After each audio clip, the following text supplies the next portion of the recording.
कोटा आश्रम में मैं था, राजस्थान कोटा। 2 पति पत्नी आए 2-3 बच्चों को लेकर, गुरुमंत्र लिया। पति बोला घर में रहने का एक क्षण मन नहीं है,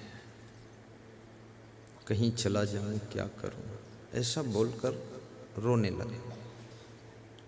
अब मैं तो सुनता रहा। उस दिन मैं खाली भी था, 1 घंटा बिल्कुल फ्री वही थे बस। तो उनकी पत्नी से मैंने कहा, क्या बात है बेटी, तुम्हारे पति जी बहुत ज़्यादा व्यथित हैं। बोले हम इनसे भी ज़्यादा व्यथित हैं, हम तो इनसे पहले चली जाती कहीं न कहीं, लेकिन ये 2-3 बच्चे हैं, इनके मोह में हम रुकी हैं। तो हमने कहा तुम क्यों रुके हो? बोले हम इस पत्नी के मोह में रुके। तुमने कहा बच्चों से पूछो ये क्यों रुके। तो बच्चों से मैंने पूछा तुम क्यों रुके हो? बोले हम मम्मी पापा के साथ में रुके। एक दूसरे के मोह में परिवार जुड़ा रहता है, क्योंकि सांसारी जीवन में ज्यादा ज्ञान तो हो नहीं पाता है, तो ये मोह भी आपको बांध कर रखता है।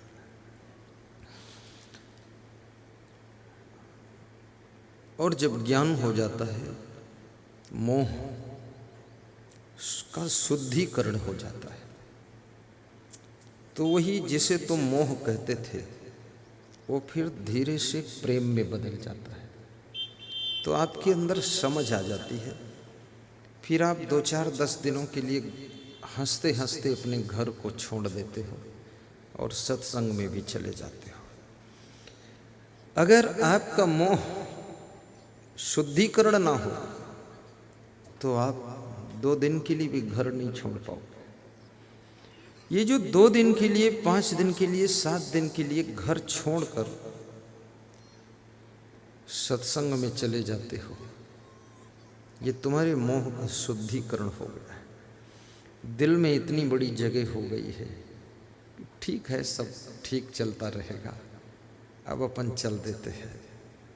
और कभी कभी घर छोड़कर 2-5 दिन के लिए सत्संग में चले जाना चाहिए।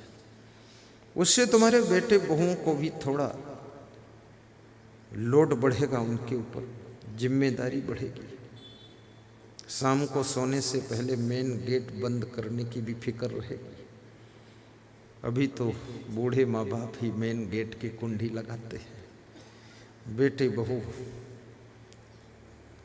कुंभकर्ण की तरह सोते रहते हैं, पर उनको भी थोड़ा सा चिंता बढ़ेगी। और जब उनको थोड़ी फिक्र बढ़ेगी, चिंता बढ़ेगी, जिम्मेदारी बढ़ेगी, तब तुम्हारी कीमत, तब तुम्हारे महत्व की याद आएगी कि हमारे माता पिता सास ससुर थे, तब हम कितने निश्चिंत थे। आज वे 10 दिन के लिए नहीं है, 5 दिन के लिए नहीं है, तो उसमें कुछ लगता है कि मेरे ऊपर चिंता बढ़ गई, जिम्मेदारी बढ़ गई।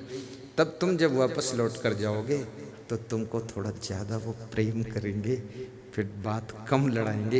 इसलिए कभी कभी घर से निकल जाया करो, लेकिन तुम मोहन मोहिनी की तरह उसी में फंसे रहते हो, निकलते